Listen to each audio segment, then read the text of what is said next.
زندگی یہ نہیں ہے کسی کے لیے، زندگی ہے نبی کی، نبی کے لیے۔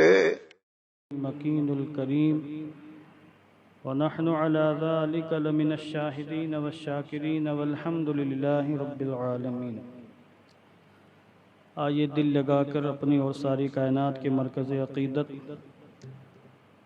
حضور رحمت عالم جان عالم فخر بنی آدم سید الانبیاء والمرسلین ارواحنا فداہ جناب محمد الرسول اللہ صلی اللہ تعالی علیہ وسلم کی مقدس بارگاہ میں درود و سلام کا ہدیہ محبت پیش کریں۔ اللہم صلی علی سیدنا شفیعنا حبیبنا مولانا محمد وبارک وسلم صلاۃ و سلاما علیک یا رسول اللہ صلی اللہ تعالی علیہ وسلم۔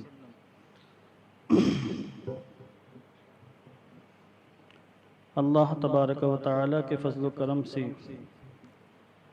آج ہم ہفتہ واری درس حدیث کی محفل میں شریک ہیں۔ دعا کرتا ہوں کہ اللہ ہم سب کی حاضری قبول فرمائے۔ چند انتہائی اہم اور ضروری باتیں لے کر میں آپ حضرات کی روبرو حاضر ہوا ہوں، اور میں دیکھ رہا ہوں کہ ماشاءاللہ حضرات انتہائی سنجیدگی کے ساتھ بغیر کچھ بولے میری گفتگو سماعت فرماتے ہیں۔ سنجیدگی اچھی بات ہے، مگر آپ اپنی زبان کو تر رکھا کریں۔ سبحان اللہ سے، الحمدللہ سے، اللہ اکبر سے، اللہ کے ذکر سے زبان کو تر رکھیں۔ کوئی بھی بات علمی ہو، دینی ہو، فکری ہو، اچھی لگے تو آپ اپنی زبان کو ذکر الہی سے تر کریں، اس کی برکتیں انشاءاللہ ملیں گی۔ پچھلے ہفتے میں نے جو حدیث پاک پیش کی تھی، اسی کی کڑی کو میں آگے جوڑ کر بیان کرنے کی کوشش کروں گا۔ میں نے پچھلے ہفتے بخاری شریف، مسلم شریف کی روایت پیش کی، جس میں ہم سب کے آقا حضور رحمت عالم صلی اللہ علیہ وسلم نے یہ فرمایا کہ جو شخص ام القرآن یعنی فاتحۃ الکتاب یعنی سورہ فاتحہ کی تلاوت نماز میں نہ کرے، اس کی نماز نہیں۔ لا صلاۃ لمن لم یقرأ بفاتحۃ الکتاب۔ یہاں طلبہ موجود ہیں، لا نفی جنس ہے، صلاۃ اس کا اسم ہے، اس کی خبر محذوف ہے۔ امام شافعی کے نزدیک خبر ہے صحیحۃ، لا صلاۃ صحیحۃ۔ ہمارے نزدیک احناف کے نزدیک اس کی خبر ہے لا صلاۃ کاملۃ، کوئی نماز کامل نہیں سورہ فاتحہ کے بغیر۔ امام شافعی کے نزدیک کوئی نماز صحیح نہیں سورہ فاتحہ کے بغیر۔ اسی لیے وہ حضرات کہتے ہیں کہ سورہ فاتحہ پڑھنا فرض ہے نماز میں۔ ہمارے یہاں فرض سے کم اور ادنا مرتبہ واجب کا ہے۔ ہم سورہ فاتحہ کو واجب مانتے ہیں، یعنی سورہ فاتحہ کے بغیر نماز ہو تو جائے گی مگر مکمل نہیں ہوگی، کامل نہیں ہوگی، ناقص رہے گی۔ یہ گفتگو اگر آپ کے دماغ میں ہے تو آج آپ کی وزد آفری آج کی گفتگو سماعت فرمائے کہ ہم سب کے آقا صلی اللہ علیہ وسلم نے ہمیں کیا عطا فرمایا۔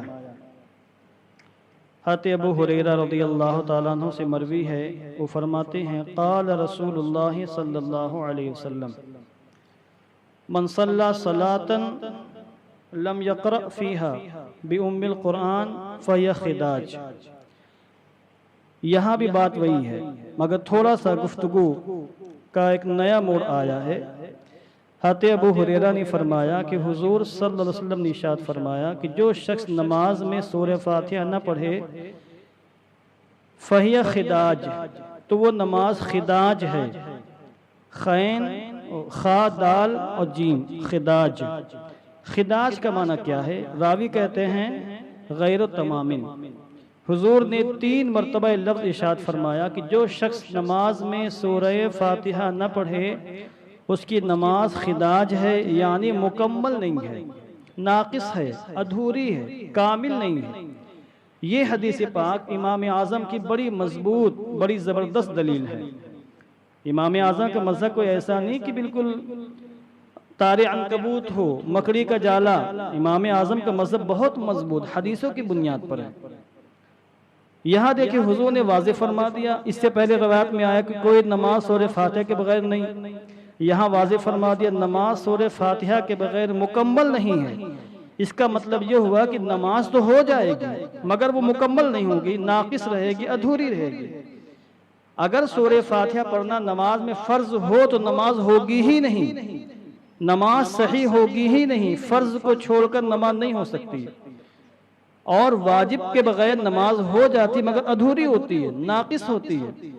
اس لیے ہم کہتے ہیں کہ یہ حدیث پاک صاف طور پر یہ اعلان کر رہی ہے کہ نماز میں سورۃ الفاتحہ کا پڑھنا یہ فرض نہیں ہے، مطلقاً قرآن مقدس کہیں سے بھی پڑھ لیا جائے نماز میں فرض ادا ہو جائے گا، اور اسپیشلی طور پر سورہ فاتحہ کو پڑھنا یہ واجب و ضروری ہے۔ یہ ہمارا مذہب اور مسلک ہے۔ یہ حدیث پاک ابھی مکمل نہیں ہو، اب آگے آتے ہیں۔ اس میں گفتگو اور بھی ہے مگر میں آج کافی مواد لے کر آپ حضرات کے روبرو حاضر ہوا ہوں، اور میں کوشش کروں گا کہ آدھے گھنٹے کے اندر ساری گفتگو کو میں اگل کر آپ کے سامنے پیش کر دوں۔ دیکھیے کہاں تک میں کامیاب ہوتا ہوں، دماغ تو بھرا ہوا ہے اور میں نے کافی کچھ مطالعہ کیا ہے۔ فقیل لأبی ہریرہ، اب دیکھیے حضور کی حدیث پاک سیدنا ابو ہریرہ راوی، نام یاد رکھیے گا ابو ہریرہ راوی، ان سے پوچھا گیا، جب یہ حدیث پاک پیش کی انہوں نے تو ان سے کہا گیا کہ اِنَّا نَكُونُ وَرَاءَ الْإِمَامِ، کہ ہم تو امام کے پیچھے کبھی کبھی نماز پڑھتے ہیں، جب جماعت پہ رہتے ہیں تو امام ہمارا آگے ہوتا ہے، ہم امام کے پیچھے ہوتے ہیں، تو ہم کیا کریں؟ سورہ فاتحہ پڑھنا ضروری ہے، یعنی اس کے بغیر نماز مکمل نہیں ہوگی۔ آپ نے حضور کی حدیث پاک بیان فرما دی، اور ہم جب امام کے پیچھے ہوں تو ہم کیا کریں؟ اب دیکھیے جواب، اس سوال کے جواب میں حضرت ابو ہریرہ کے پاس کوئی حدیث پاک گویا کہ اس وقت نہیں تھی، انہوں نے اپنے قیاس سے جواب دیا اور کہا اقرأ بہا فی نفسک، سوال کرنے والے کو جواب دیا کہ تم سورہ فاتحہ دل میں پڑھ لیا کرو امام کے پیچھے، فی نفسک، دل میں پڑھ لیا کرو، زبان سے مت پڑھنا۔ اس کا مطلب یہ ہوا یہ صرف ظہر اور عصر کے لیے، ظہر اور عصر کے لیے، ظہر اور عصر میں امام قرات کرے گا سرن، دھیرے سے، اور پیچھے جو مقتدی ہوں گے وہ چاہیں تو دل میں سورہ فاتحہ پڑھ لیں، زبان سے نہیں پڑھ سکتے۔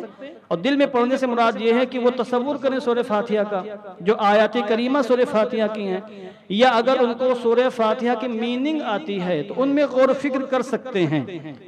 خاموش رہیں گے تو کہ آواز تو امام کی آتی نہیں ہے تو وسوسے آئیں گے، تو سورہ فاتحہ میں غور کریں۔ مگر اگر فجر اور مغرب اور عشاء کی نماز میں کوئی امام کے پیچھے ہے تو پھر وہ دل میں پڑھنے کی بھی اجازت نہیں ہے، کیونکہ پھر امام کی آواز سننا واجب ہے۔ وَإِذَا قُرِئَ الْقُرْآنُ فَاسْتَمِعُوا لَهُ وَأَنصِتُوا، کہ جب نماز میں یا نماز کے خارج کہیں بھی قرآن مقدس کی تلاوت ہو تو سنو اور خاموش رہو۔ اس لیے فجر اور مغرب اور عشاء میں تو خاموش رہ کے سننا ہے، اور باقی دو نمازیں ہیں جس میں سرن قرات ہے تو اس میں دل میں پڑھنے کی اجازت ہے۔ یہی سیدنا ابو ہریرہ نے فرمایا۔ یہ مطلب اس کا ہرگز نہیں ہے کہ امام کے پیچھے دھیرے دھیرے پڑھ لینا جیسے غیر مقلدین کرتے ہیں۔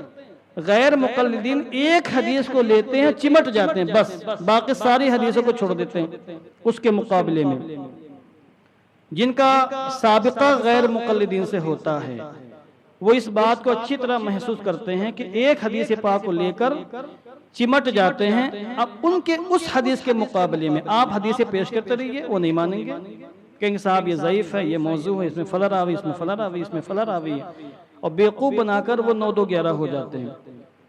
تو یہاں اس کا مطلب یہ نہیں ہے کہ امام کے پیچھے نماز دھیرے سے سورہ فاتحہ پڑھ لینا جہر سرن، ورنہ بہت دشواریاں ہوں گی، پریشانیاں ہوں گی۔ اس کا مطلب یہ ہے کہ امام کے پیچھے ہو، دل میں پڑھ لینا، زبان سے نہیں پڑھنا۔ اس کی دلیل کیا ہے؟ اس کی دلیل یہ ہے اسی مشکات المصابیح میں۔ دیکھیں میں حدیث پاک دکھاتا ہوں آپ کو، میں نے یہاں مطالعہ کر کے ورق موڑا ہے۔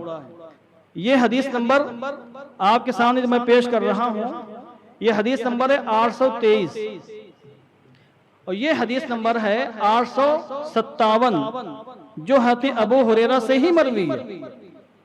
وعن ابی ہریرہ قال قال رسول اللہ صلی اللہ علیہ وسلم انما جعل الامام لیؤتم به فاذا کبر فکبروا واذا قرأ فانصتوا.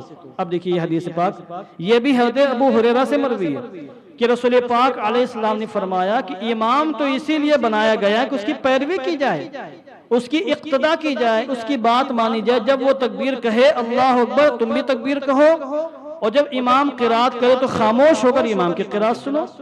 یہاں حضور نے بیان فرما دی خاموش رہنا ہے. تو اگر اب اس حدیث پاک کا مفہوم وہ ہو جو غیر مقلدین پیش کر رہے ہیں تو پھر حضرت ابو ہریرہ کے قول میں تضاد ہو جائے گا. کوئی بھی صحابی اگر کسی حدیث پاک کو پیش کرے اس کا کوئی ایسا مفہوم ہو جو اسی کی پیش کیوں ہی دوسری حدیث پاک کے خلاف ہے تو اس کا مطلب یہ کہ اس کا وہ مفہوم نہیں جو لوگ بیان کر رہے ہیں یا سمجھ رہے ہیں. ایسا مفہوم بیان کیا جائے گا کہ اس کی روایتوں میں اختلاف نہ ہو. یہ تبھی ہو سکتا ہے جب یہ کہا جائے کہ یہاں مراد یہ ہے کہ خاموش رہنا ہے، وہاں مراد یہ ہے کہ دل میں قرات کرنا ہے ظہر اور عصر کی نمازوں میں. تو اس لیے یہ ایک اصولی ضابطہ ہے کہ اگر ایک دوسرا ضابطہ یہ بھی ہے کہ کوئی راوی حدیث روایت کرے اور پھر عمل اس کا اس حدیث کے خلاف ہو. کوئی صحابی کوئی حدیث بیان کرے اور اس کا جو کردار ہو اس حدیث کے خلاف ہو تو اس کا مطلب یہ ہے کہ وہ حدیث پاک منسوخ ہو چکی ہے. اس صحابی کو کوئی اور حدیث پاک ملی ہے جو اس حدیث پاک کی ناسخ ہے. اس کی میں کئی مثالیں پیش کر سکتا ہوں، وقت میں گنجائش اتنی زیادہ چکی نہیں ہے اور میں بہت سی باتیں عرض کرنا چاہتا ہوں. اب جب ان سے پوچھا گیا تو کہا کہ حضور نے فرمایا، انہوں نے کہا کہ تم دل میں پڑھ لیا کرو. اب آگے سنیے. فَإِنِّي سَمِعْتُ رَسُولَ اللَّهِ صلی اللہ علیہ وسلم يقول، کیونکہ میں نے، حضرت ابو ہریرہ فرما رہے کیونکہ میں نے اللہ کے رسول علیہ السلام کو فرماتے ہوئے سنا ہے. کیا؟ قال اللہ تعالی. اب یہ حدیث قدسی یہاں سے شروع ہو رہی ہے. اللہ تعالی نے فرمایا. جس حدیث پاک میں حضور یہ کہہ دیں کہ اللہ تعالی نے فرمایا، وہ حدیث کون سی ہوتی؟ حدیث قدسی اس کو کہا جاتا ہے. اب یہ وزد آفری حدیث پاک ہے. اگر آپ کے اندر تھوڑا سا جوش و ولولہ ہوگا تو آپ حدیث پاک سن کر جھوم جائیں گے اور اپنی اوقات آپ کو معلوم ہوگی کہ آپ کی اوقات کیا ہے، آپ کی شان کیا ہے، آپ کا مقام کیا ہے آپ کے رب کے نزدیک، صاحب ایمان کا مقام. اللہ تعالیٰ نے فرمایا قسمت الصلاۃ بینی و بین عبدی نصفین. یہاں صلاۃ سے مراد سورہ فاتحہ. اللہ نے فرمایا میں نے سورہ فاتحہ کو اپنے اور بندے کے درمیان دو حصوں میں تقسیم کر لیا. اللہ نے فرمایا میں نے سورہ فاتحہ کو اپنے اور اپنے بندے کے درمیان دو حصوں میں تقسیم کر لیا، ڈیوائیڈ کر لیا. سورہ فاتحہ میں کتنی آیتیں پچھلے ہفتے بتایا تھے میں نے؟ 7 آیتیں ہیں. اور ہمارا مذہب کیا ہے کہ سورہ فاتحہ بسم اللہ داخل نہیں ہے. بسم اللہ داخل ہو تو بسم اللہ پڑھنا بھی واجب ہوگا، حالانکہ بسم اللہ پڑھنا مستحب ہے نماز میں. اعوذ باللہ من الشیطان الرجیم مستحب، بسم اللہ الرحمن الرحیم مستحب، الحمدللہ واجب. تو بسم اللہ سورہ فاتحہ کا حصہ نہیں ہے، اس میں داخل نہیں ہے، اتنا یاد رکھیے گا آپ. اللہ نے فرمایا میں نے نماز کو یعنی سورہ فاتحہ کو اپنے اور اپنے بندے کے درمیان دو حصوں میں تقسیم کر لیا. وَلِعَبْدِ مَا سَأَلَ، اور میرے بندے کو وہ ملے گا جس کا وہ سوال کرے گا. میرے بندے کے لیے وہ ہے جو مجھ سے مانگے. اور ایک روایت میں ہے انا عند ظن عبدی بی، اللہ نے فرمایا میرا بندہ میرے بارے میں جیسا گمان کرتا ہے میں اس بندے سے ویسا ہی معاملہ کرتا ہوں. میرا بندہ میرے بارے میں جیسا گمان. اب دیکھیے فَإِذَا قَالَ الْعَبْدُ، اللہ نے فرمایا کہ جب بندہ کہتا ہے نماز میں الحمدللہ رب العالمین، سورہ فاتحہ پڑھنے آتے ہیں الحمدللہ رب العالمین، ترجمہ کیا ہے؟ ہر طرح کے حمد اس اللہ کے لیے ہے جو سارے عالم کا، ساری کائنات کا رب ہے، پالنے والا ہے. جب بندہ نماز میں یہ لفظ بولتا ہے، سورہ فاتحہ میں 7 آیتیں ہیں، شروع کی 3 آیت کریمہ میں دعا اللہ کی حمد ہے. اللہ کی ثنا ہے الحمدللہ رب العالمین الرحمن الرحیم مالک یوم الدین. بندہ اللہ کی تعریف کر رہا، مانگ نہیں رہا، تعریف کر رہا کہ ساری خوبیاں اس اللہ کے لیے ہیں جو ساری کائنات کا رب ہے، انتہائی مہربان رحم فرمانے والا ہے، قیامت کے دن کا مالک ہے. اس کی تعریف ہو رہی. اس کے بعد ایک آیت چھوڑ دیں آپ، ایاک نعبد و ایاک نستعین، یہ چوتھی آیت، اس کو چھوڑیں. نیچے سے 3 آیتیں دیکھیں. اہدنا الصراط المستقیم صراط الذین انعمت علیہم غیر المغضوب علیہم ولا الضالین. یہ 3 آیتیں کریمہ وہ ہیں کہ بندہ دعا مانگتا ہے اللہ سے. پہلی 3 آیتیں کریمہ میں اللہ کے حمد و ثنا بیان کر رہا ہے. آخر کی 3 آیتیں کریمہ میں وہ اللہ سے مانگ رہا ہے، دعا کر رہا ہے کہ اللہ مجھے راہ مستقیم پر گامزن رکھ، سیدھا راستہ چلا. ان لوگوں کا راستہ جن پر تو نے انعام فرمایا، احسان فرمایا، ان کا راستہ نہیں. جن پر تیرا غضب نازل ہوا، جو بہکے ہوئے ہیں، ان کے راستے پر مت چلانا. یہ دعا ہو گئی. پہلی 3 آیت کریمہ میں اللہ کے حمد و ثنا. 20 کی ایک آیت کریمہ ہے ایاک نعبد و ایاک نستعین. یہ آیت کریمہ دعا بھی ہے اور ثنا بھی ہے. اللہ کی ثنا بھی ہے اور اللہ کی سے دعا بھی ہے، دونوں ہیں. تو اس لیے ڈیوائٹ ہو گئی. اللہ نے فرمایا کہ میں نے سورہ فاتحہ کو اپنے بندے کے درمیان تقسیم کر لیا. جب میرا بندہ کہتا ہے الحمدللہ رب العالمین، ساری خوبیاں اس اللہ کے لیے ہیں جو ساری کائنات کا رب ہے. اب میں تھوڑا سا اس کو روکتا ہوں، ایک مثال سے آپ کو سمجھاتا ہوں اگلی گفتگو، کیونکہ ایسے بولوں گا تو آپ سمجھ نہیں پائیں گے. اچھا یہ بتائیے مہاراشٹر کا وزیر اعلیٰ کون ہے اس وقت؟ ابھی تو ہے نا یہ ادھر ٹھاکرے، کہ ختم ہو گیا، بغاوت چل رہی تھی نا، میں نے اخبار نہیں دیکھا 2 دن سے. ابھی ہے وزیر اعلیٰ کی ختم ہو گیا، بغاوت چل رہی ہے نا. کوئی بھاگ گیا تھا، پانڈے ٹنڈے کیا اس کا نام تھا وہ، شنڈے، بہرحال عجیب نام ہے.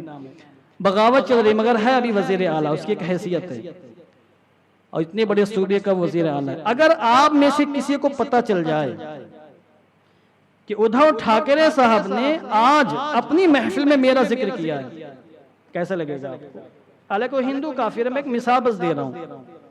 جھوم جائیں گے، اچھا میری پہنچ اتنی زیادہ ہے، میری ویلیو اتنی زیادہ ہے کہ وقت کا وزیر اعلیٰ میرا ذکر کر رہا ہے. اچھا آگے بڑھیے. اگر یہ معلوم ہو جائے کہ مودی صاحب نے، ملک کے وزیر اعلیٰ نے، وزیر اعظم نے آج ہمارا تذکرہ کیا ہے اپنی محفل میں، وزراء کے درمیان، پارلیمنٹ میں یا کہیں بھی، تو آپ کیا کیفیت ہوگی آپ کی بتائیے؟ آپ اچھل جائیں گے اور جائیں گے اپنے خاندان میں، ماں باپ سے، رشتہ داروں سے، احباب سے، گلی کوچے میں اچھلتے کودتے جائیں گے کہ ارے میرا مقام دیکھو، وزیر اعلیٰ تو اعلیٰ وزیر اعظم میرا ذکر کر رہا ہے. ایسے ویسوں کے سامنے نہیں، اس کی بارگاہ میں جو بڑے بڑے وزیر بیٹھتے ان کے سامنے میرا تذکرہ ہوا ہے آج. اگر آپ کا ذکر امریکہ کا صدر کر دے، سعودی عرب کا پرنس کر لے، جن کے انٹرنیشنل ایک حیثیت ہے، یا اب تو بادشاہت کا زمانہ ختم ہو گیا. ایک زمانہ تھا کہ خلافت عثمانیہ کا بادشاہ 27 ملکوں کا تنہا بادشاہ تھا. حضرت عثمان غازی سے جو سلسلہ شروع ہوا خلافت کا، یعنی خلافت عثمانیہ بادشاہ، اس عثمانی بادشاہوں کا، تو ان کے پورے ورلڈ میں ان کی ایک ویلیو تھی، ایک حیثیت تھی. 550 سال تقریباً یا 600 سال تک حکومت کی ان لوگوں نے. اس کے پہلے چلے جائیے جب خلفاء عباسیہ کا زمانہ تھا، پورے عالم اسلام کا ایک ہی خلیفہ ہوتا تھا. یہ مصر و شام، ایران، یہ سب ایک صوبے ہوتے تھے، صوبے. تو اب فرض کریں دنیا میں خلافت کا زمانہ ہے یا بادشاہت کا زمانہ ہے، وقت کے بادشاہ نے اپنے وزیروں کے سامنے میرا ذکر کیا ہے، کیا کیفیت ہوگی؟ جنونی کیفیت طاری ہو جائے گی. اب آپ دیکھیں ایک بندہ مومن مسجد میں اللہ اکبر کہہ کے جب نماز شروع کرتا ہے اور اللہ کی حمد و ثنا بیان کرتا ہے تو آپ وزن میں آ جائیں گے آپ کی شان کیا ہے. اللہ عز و جل فرماتا جب میرا بندہ کہتا ہے الحمدللہ رب العالمین، ہر طرح کے حمد اور خوبیاں اس اللہ کے لیے ہیں جو ساری کائنات کا پالنہار رب ہے. قال اللہ، تو میں اللہ ہو کر کہتا ہوں حمدنی ربی، یعنی اللہ اپنے فرشتوں کے سامنے، مقرب فرشتے جن کو رب کی بارگاہ میں حضوری کا شرف ملتا ہے، ان مقرب فرشتوں کے سامنے کہتا ہے آج میرے بندے نے میری حمد بیان کی، میری ثنا بیان کی ہے. اللہ اکبر. آپ دیکھیں میرا رب, ہم کتنے خوش قسمت ہیں. فَاذْكُرُونِي أَذْكُرْكُمْ وَاشْكُرُوا لِي وَلَا تَكْفُرُونَ. یہ اللہ نے فرمایا میرا ذکر کرو میں تمہارا ذکر کروں گا, نافرمانی مت کرو, میرا عذاب سخت ہے. وَلَا تَكْفُرُونَ, نافرمانی میری مت کرو, یہ اللہ نے فرمایا. تو ہم توحید کے قائل ہیں, اللہ کو ایک ماننے والے ہیں, ہم مشرک اور کافر نہیں ہیں, ہم کفر و شرک سے نفرت کرنے والے ہیں, ہم حضور کے غلام ہیں, توحید کا قول کرنے والے ہیں, سچے موحد ہیں. ہم اس بشارت پہ جھوم جانا چاہیے کہ ہمارا رب, جب ہم اپنی زبان سے الحمدللہ رب العالمین کہتے ہیں تو ہمارا رب اپنے مقرر فرشتوں کے مابین اپنی زبان اقدس سے, زبان قدرت سے ہم سب کا تذکرہ کرتا ہے, کہتا میرے بندے نے دیکھو میری حمد بیان کی ہے. یعنی بطور فخر کے اللہ کہتا ہے میرے بندے نے, بطور مباحات. حدیث پاک میں باقاعدہ مباحات کا لفظ آیا ہے. شارحین حدیث نے لکھا کہ بطور مباحات, بطور فخر کے اللہ اپنے مقرر فرشتوں کے مابین الحمدللہ کہنے والوں کا ذکر کرتا ہے. یہ الحمدللہ کوئی معمولی چیز نہیں ہے. بچے ہیں, میں تھوڑی سی علم کلام کی گفتگو کر دیتا ہوں, اس کو سمجھیں آپ جو اللہ کی بارگاہ میں آ کے پڑھتے ہیں الحمدللہ رب العالمین تو نکل جاتے ہو تیزی کے ساتھ. اس کو آپ ہلکے میں نہ لیں, تیزی سے نکلیں گے تو برکتیں نہیں ملیں. آپ سمجھنے کی کوشش کریں, آپ مسلمان ہیں, قرآن مقدس پر آپ کا ایمان ہے. الحمدللہ رب العالمین, عالمین عالم کی جمع ہے, ساری کائنات کا رب جو ہے, میں اس کی حمد بیان کر رہا ہوں. اب کائنات کتنی بڑی ہے, اب تو سائنس کا زمانہ ہے, یہ زمین تک ذرہ بھی نہیں ہے کائنات کے سامنے. کائنات اتنی بڑی ہے کہ زمین تو ذرہ بھی نہیں ہے, زمین سے کئی گنا زیادہ بڑا سورج ہے, اور ایسے ایسے نہ جانے سیارے موجود ہیں جو سورج سے ہزاروں گنا زیادہ بڑے ہیں. یہ ہماری کہکشاں گلیکسی اتنی بڑی ہے, اتنی بڑی کہ انسان اپنے جسم فانی کے ساتھ وہاں نہیں پہنچ سکتا. بڑی بڑی ٹیکنالوجی استعمال کر لے, لاکھوں کروڑوں قسم کے سیارے موجود ہیں, بڑے بڑے سیارے موجود ہیں, اور سورج کے زمین سے فاصلہ کروڑوں میل کا, 3 لاکھ میل پرتی سیکنڈ کے حساب سے جب وہ روشنی چلتی ہے سورج سے تو 8 منٹ میں تقریباً یہاں پہنچتی ہے زمین پر. اب کائنات کا اندازہ لگائے, سائنسداں کہتے ہیں کہ ایک کہکشاں نہیں ہے, کئی گلیکسی ہیں, بہت سی کہکشائیں ہیں, اور قریب ترین جو کہکشاں ہیں تقریباً اس میں 14 لاکھ ملین سال لگ جائیں گے لائٹ یا پہنچنے میں. اتنی بڑی, اور یہ سب پہلے آسمان کے اندر ہیں. یہ ساری کائنات پہلے آسمان کے اندر ہے, یہ کائنات کا حصہ ہے. اس کے بعد دوسرا آسمان, تیسرا آسمان, چوتھا آسمان, جو ہمارا اسلامی عقیدہ ہے. باقاعدہ یہ ایسے جو نظر آ رہا نا ہم کو نیلا نیلا, اس کا باقاعدہ وجود ہے.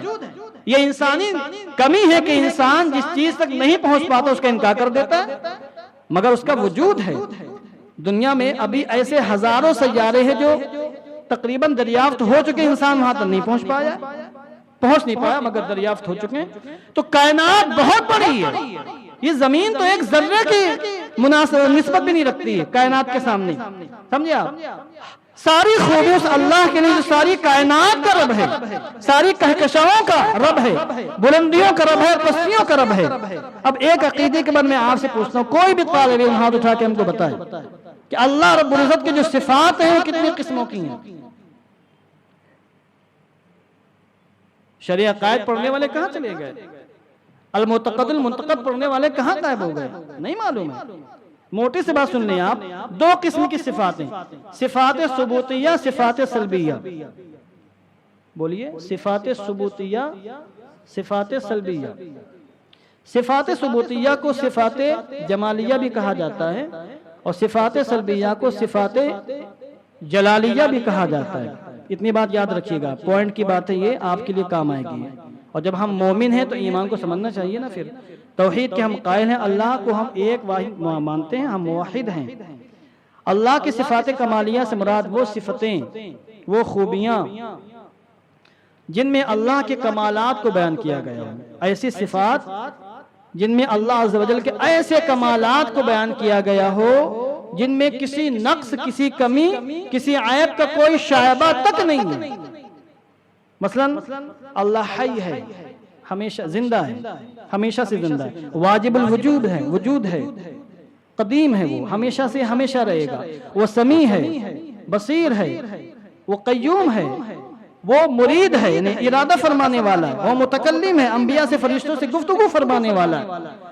تو اس کا سمیع ہونا، بصیر ہونا، قادر ہونا، حی ہونا، قیوم ہونا، مرید ہونا، متکلم ہونا، شائی ہونا، مشیت والا ہونا، یہ سب اس کی صفات ثبوتیاں اس کے لیے ثابت ہیں، اس کے کمال کو، عظمت و شان کو بیان کرتی ہیں۔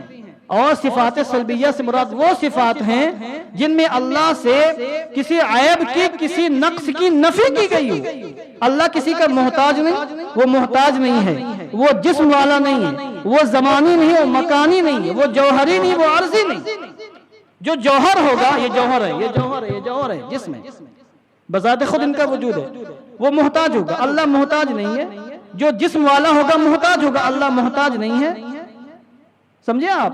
جو زمانے میں ہوگا محتاج ہوگا زمانے کا، اللہ محتاج نہیں ہے۔ جو مکان میں ہوگا، بتائیے، وہ محتاج ہوگا، اللہ محتاج نہیں ہے۔ یہاں اللہ نے رب فرمایا، رب، صرف ایک لفظ رب میں اللہ کی تمام صفات ثبوتیہ شامل ہیں، صفات سلبیہ شامل ہیں، سب اس میں شامل ہیں۔ تو جب آپ یہ کہتے ہیں کہ ساری خوبیاں اس اللہ کے لیے ہیں جو ساری کائنات کا رب ہے، تو گویا کہ آپ اپنی زبان اقدس سے اللہ کی بارگاہ میں نماز کی حالت میں یہ کہتے ہیں، اے میرے رب، ساری خوبیاں تیرے ہی لیے ہیں، تو سمیع ہے، تو بصیر ہے، تو حی ہے، تو قیوم ہے، تو قدیم ہے، تو واجب الوجود ہے، تو جسم نہیں، تو روح، تو جسم نہیں، تو روح نہیں، تو محتاج نہیں، تو کسی زمانے میں نہیں، تو کسی مکان میں نہیں۔ اے اللہ، ہر صفات کمال تیرے لیے ثابت ہے اور ہر عیب والی صفت اس سے دور ہے، تو ہر صفات کمالیہ کا جامع ہے۔ تیرے اندر کوئی ایسی صفت نہیں جس میں کسی نقص کا، کسی عیب کا ذرہ برابر شائبہ بھی ہو۔ یہ آپ کہتے ہیں اپنے رب کی بارگاہ میں۔ جب آپ اس انداز سے رب کی بارگاہ میں آ کر اللہ کے لیے صفات ثبوتیہ ثابت مانیں گے اور اس انداز سے گفتگو کریں گے تو پھر الحمدللہ کی برکتیں ملیں گی آپ کو، تب دل صاف ہوگا، دماغ روشن ہوگا۔ اس کیفیت کے ساتھ، اس کنڈیشن کے ساتھ نماز پڑھنے کی کوشش کریں، تب آپ کو نماز پڑھنے کا لطف آئے گا، قرار آئے گا۔ ہمارے اسلاف کرام اسی انداز سے نماز پڑھا کرتے تھے، تب ان کو مزہ آتا تھا، وہ سمجھ کے پڑھتے تھے۔ فاروق اعظم کے زمانے میں، یہ ابھی بر وقت میرے دماغ میں آ گیا، پہلے سے سیٹنگ نہیں تھی اس کی کوئی، ابھی یاد آ گیا، میں بتا دیتا ہوں۔ فاروق اعظم کے زمانے میں ایک لڑکا، تابعین کے زمانہ، نوجوان تابعین تھے بہت سے، کسی لڑکی پر عاشق ہو گیا، دیکھ لیا چہرہ کسی طریقے سے اس کا، عورتیں تو پردے میں رہتی تھی مگر اس کو کسی طریقے سے چہرہ نظر آ گیا، عاشق ہو گیا۔ راستے میں روکا اس کو، کئی بار بات کرنے کی کوشش کی، اس نے چہرہ پھیرا، بات نہیں کی۔ اور آس قسم کی لوڑیاں تھوڑی تھی اس زمانے میں، نہایت پاکیزہ، متقی، پرہیزگار خواتین رہا کرتی تھی۔ اور جب اس نے بہت ضد کی بات کرنے کی تو اس نے کہا کہ ایک شرط ہے، میں تمہاری بات سنوں گا اگر تم میرے عاشق ہو، ایک شرط ہے، 40 دن تک خلیفۃ المسلمین عمر فاروق اعظم کے پاس جایا کرو، صف اول میں ان کے پیچھے نماز پڑھ لو 40 دن تک، اس کے بعد آنا، پھر بات ہوگی تم سے آگے کی۔ اور جب وہ جانا شروع کیا فاروق اعظم کے پیچھے نماز پڑھنے کے لیے، 1 دن، 2 دن، 3 دن، 10 دن، 12 دن، 15 دن، 25 دن، 40 دن ہوتے ہوتے دل ایسا روشن ہو گیا، دل ایسا روشن ہو گیا کہ دنیا اور دنیا کی ہر چیز کی محبت دل سے نکل گئی اور دل میں خالص اللہ اور رسول کی محبت سما گئی۔ وہ خاتون کیا خاتون جیسی ہزاروں خاتونوں کو بھول گیا، دنیا کی محبت ہی نکل گئی دل سے، کیونکہ وہ جب سنتے تھے قرآن مقدس اس میں غور بھی کرتے تھے۔ ہم دیکھتے ہیں کہ ہمارے ہاں لوگ 30 سال، 40 سال تک، 20 سال تک نماز پڑھتے ہو جاتا ہے، ان کی زندگی میں سرے سے کوئی تبدیلی نہیں ہوتی۔ 10 سال پہلے وہ فرار کر رہے تھے نماز پڑھنے کی حالت میں، 10 سال کے بعد بھی فرار کر رہے ہیں۔ پہلے بھی وہ جھوٹ بولتے تھے، 10 سال ہو گئے نماز پڑھتے، جھوٹ ان کا نہیں چھوٹا۔ پہلے بھی مال غبن کر لیتے تھے، ابھی بھی غبن کر رہے ہیں۔ پہلے بھی ڈنڈی مارتے تھے، آج بھی ڈنڈی مار رہے ہیں۔ پہلے بھی چغلی غیبت کرتے تھے، آج بھی چغلی غیبت کر رہے ہیں۔ کیوں؟ آخر نماز پڑھ رہے ہیں، تبدیلی کیوں نہیں آ رہی؟ اس لیے کہ نماز کو نماز کی حیثیت سے نہیں پڑھ رہے۔ الحمدللہ رب العالمین، جب بندہ کہتا ہے تو اللہ کہتا ہے میرے بندے نے میری تعریف کی ہے، میری حمد بیان کی بطور فخر کی، یہ کوئی معمولی بات نہیں۔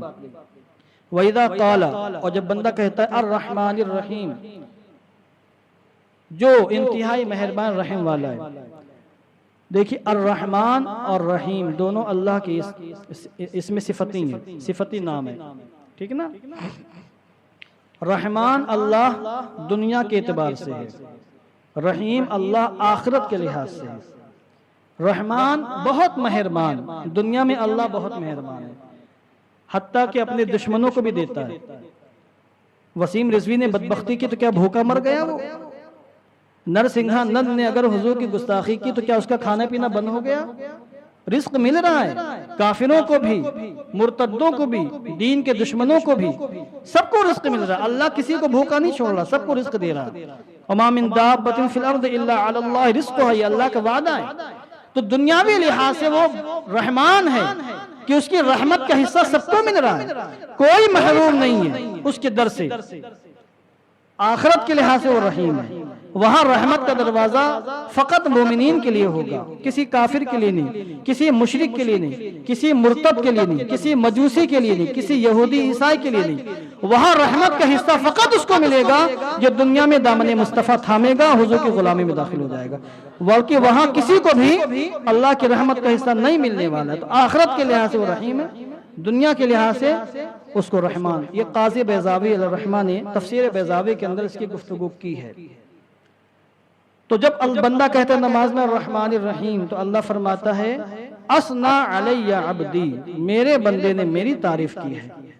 اللہ اپنے فرشتوں کے درمیان کہتا ہے وَإِذَا قَالَ، اور جب بندہ کہتا ہے نماز میں مالک یوم الدین، روز جزا کا مالک، قیامت کے دن کا مالک، تو اللہ فرماتے ہیں مجدنی عبدی، میرے بندے نے میری ایسی شان بیان کی ہے جو شان صرف میرے ہی لائق ہے۔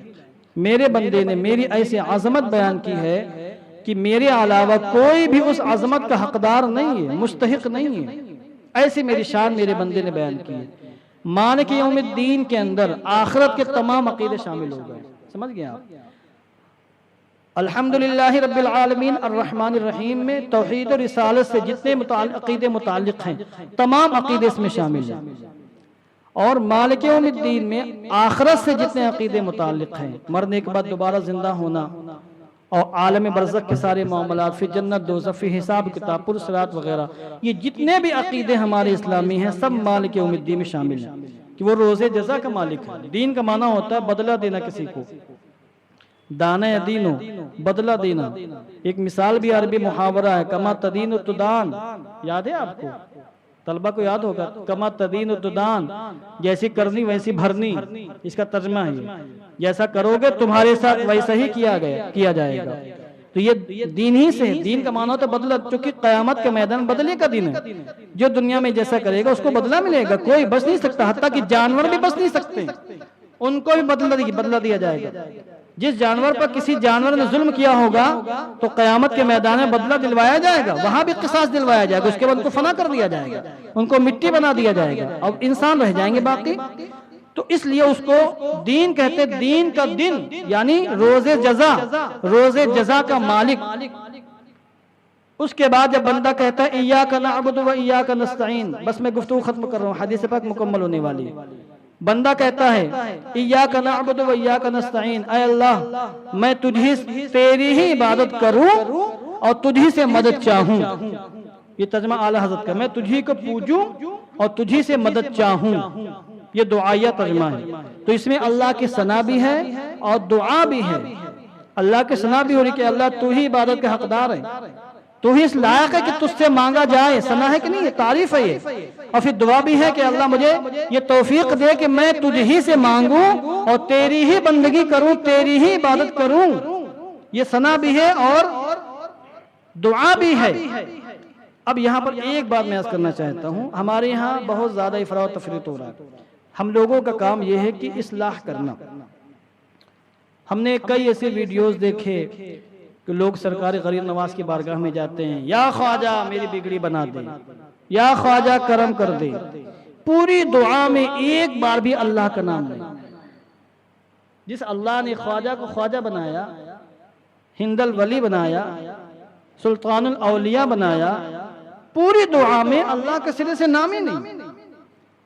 ہم اللہ کے ولیوں کو مانتے ہیں، ان کے اختیارات کو مانتے ہیں، مگر شریعت کے کچھ آداب بھی ہیں، طریقے بھی ہیں، ان کو نہیں بھولنا چاہیے کسی کی عشق اور کسی کی محبت میں۔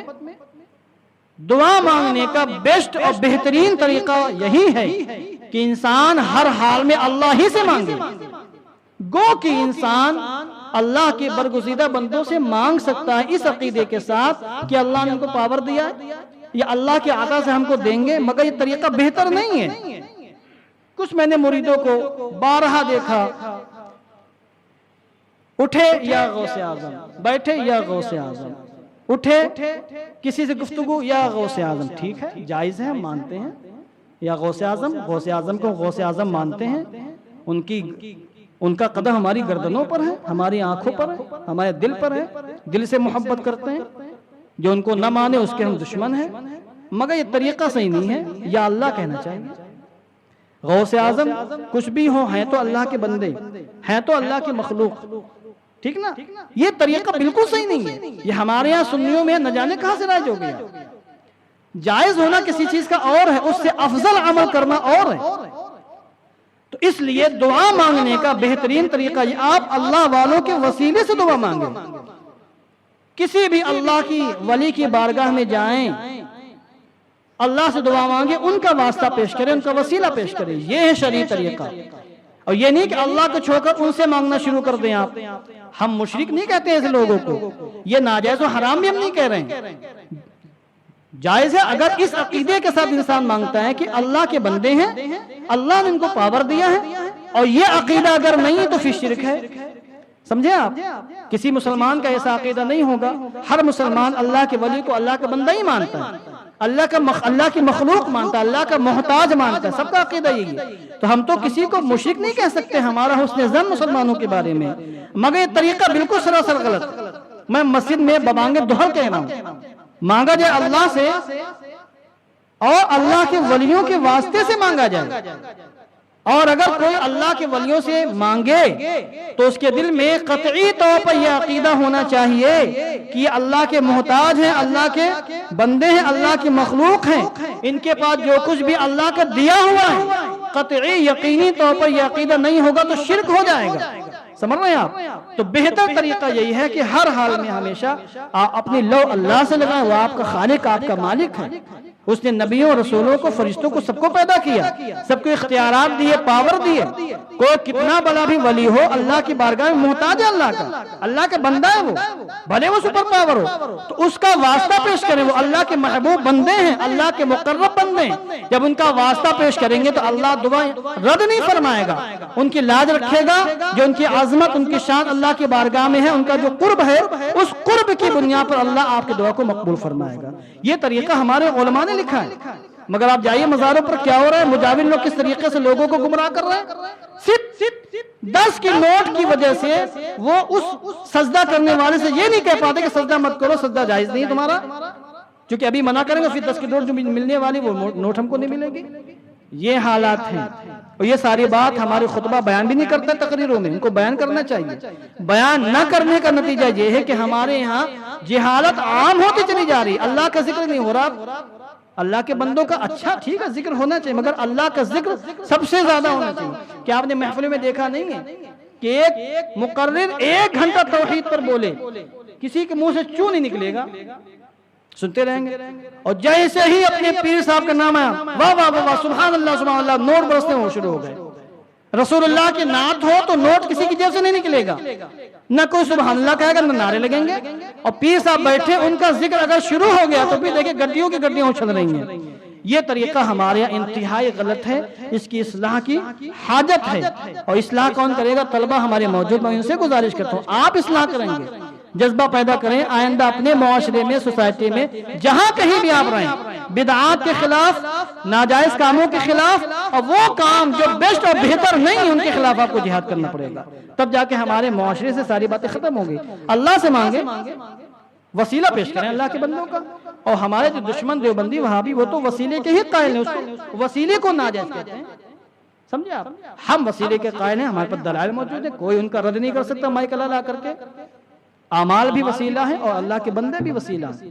ہم کیا کہتے ہیں؟ اے اللہ تجھی سے مانگیں، تجھی سے مانگے۔ اب آپ یہاں تو کہتے تجھی سے مانگے، پھر جا رہے ہیں یا خواجہ ہماری بگڑی بنا دے، یہ تو جھوٹ ہو گیا نا، پھر آپ کیوں کہہ رہے ہیں ایاک نستعین، تجھی سے مانگے؟ اس سے خواجہ صاحب بھی راضی نہیں ہیں، ان کی تعلیم کے خلاف ہے یہ عمل۔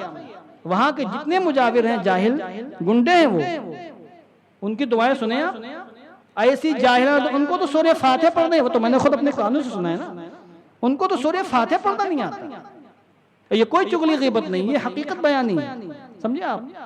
ہمارے سیٹ لوگ جاتے ہیں ایسے لوگوں پر پھٹافٹ گڈیاں اچھالتے ہیں، ان کو دین کی ذرا سے بھی تمیز نہیں ہے، خواجہ صاحب کے نام پر کھا رہے ہیں، پل رہے ہیں۔ دعا مانگنے کا سلیقہ انہوں نے آج تک نہیں سیکھا ہے، دعا مانگنے کا سلیقہ۔ تو یہ طریقہ وہ ہے جس سے خود خواجہ غریب نواز بھی راضی نہیں ہے۔ ہم اللہ سے دعا مانگے، گو کہ اللہ کے بندوں سے بھی دعا مانگ سکتے ہیں، کوئی الزام نہ لگائے کہ امام صاحب نے ایسی باتیں کر دی جو دیوبندی کرتے ہیں۔ دعا مانگ سکتے، طریقہ صحیح نہیں ہے، اللہ کے ولیوں کے واسطے سے دعا مانگے، اس سے حضور خوش ہوتے ہیں، اللہ والے خوش ہوتے ہیں، سمجھے آپ؟ اس میں اللہ کی عظمت اور شان زیادہ ہے کہ اے اللہ ہم تجھی سے مدد مانگیں اور تیری ہی عبادت کریں۔ یہ سرکار اعلیٰ حضرت کا ایسا ترجمہ ہے جو اردو زبان میں اس کی کوئی مثال نہیں۔ اگر میں اس پر بولوں گا تو گفتگو زیادہ ہو جائے گی۔ بس آخری بات، تو جب بندہ یہ کہتا ہے تو اللہ فرماتا ہے ھذا بینی و بین عبدی، یہ میرے اور میرے بندے کے بیچ کا معاملہ ہے، وَلِعَبْدِ مَا سَأَلَ، اور میرے بندے کے لیے وہ سب کچھ ہے جو میرے بندے نے مجھ سے مانگا۔ پھر جب بندہ کہتا ہے اہدنا الصراط المستقیم صراط الذین انعمت علیہم غیر المغضوب علیہم ولا الضالین، اے اللہ تو مجھے سیدھے راستے پر چلا، ان لوگوں کا راستہ جن پر تو نے انعام فرمایا، یعنی نبیوں کا راستہ، فرشتوں نبیوں کا راستہ، ولیوں کا راستہ، شہیدوں کا راستہ، صدیقین اور صالحین کا راستہ، ان راستوں پر چلا۔ غیر المغضوب علیہم ولا الضالین، ان کا راستہ ان کے راستے پر نہ چلا جن پر غضب ہوا، جو بہکے ہوئے ہیں۔ جب بندہ یہ کہتا ہے، سورہ فاتحہ کے آخری آیت کریمہ اللہ فرماتا ہے ھذا لعبدی، یہ میرے بندے کے لیے ہے، وَلِعَبْدِ مَا سَأَلَ، اور میرے بندے کے لیے وہ سب کچھ ہے جو وہ مجھ سے مانگے۔ تو یہ اللہ ہمارا خالق و مالک ہے، سب کچھ اسی کا عطا کرتا ہے۔ وہ ہمارا ذکر اپنی عظیم مخلوق مقرب فرشتوں کے درمیان کرتا ہے جب ہم اس انداز سے اللہ کے حمد و ثنا بیان کرتے ہیں۔ سورہ فاتحہ سب کو یاد ہے، ترجمہ میں نے بیان کر دیا۔ اب اگر آپ اس کو بھول جائیں تو آپ کی کمی کوتاہی ہے، ترجمے یہاں ماشاءاللہ موجود ہیں، آپ ترجمہ اٹھائیں، اس کو یاد رکھیں اور پھر اس ترجمے پر غور کرتے رہا کریں۔ میں نے تھوڑی سی اس کی تفسیر بھی بیان کر دی ہے، جب آپ تفسیر کو سامنے رکھیں گے اور اس کے معانی کو مد نظر رکھ کر پڑھیں گے تو سورہ فاتحہ کی انشاءاللہ ایسی برکتیں ملیں گی جس کا آپ نے تصور بھی نہیں کیا ہوگا۔ وآخر دعوانا ان الحمدللہ رب العالمین۔ السلام علیکم ورحمۃ اللہ۔